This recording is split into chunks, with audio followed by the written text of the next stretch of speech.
Hey guys, just real quick, wanted to show you what I'm running up against to set up an email address. So I logged into your domain here.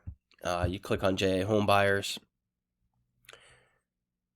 and then from here, what you would want to do is you want to add email. All right, so I'll click Add Email,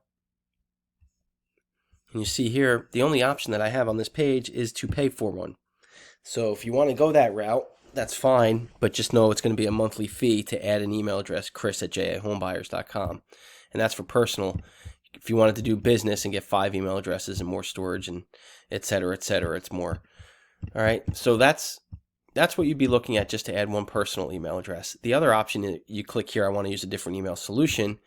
If I click on that, we're not going to do set up Yahoo Business because that's going to charge you the same way. You would just pay the fee directly here. So the other option is to set up other email. When you go here, you want to update the domain's DNS zone file here, but you got to get the MX record values.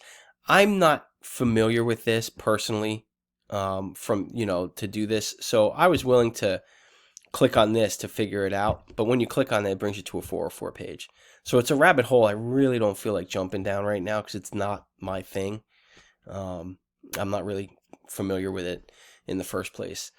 So I don't really know what you want to do going forward if you don't want to pay for the other email address. Maybe James can change his James at JA Homebuyers to just info@JA Homebuyers or something, and you guys can forward to each other.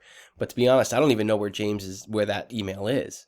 I don't know if you did that through this domain manager or if you did it from another site. But that's all I got for now.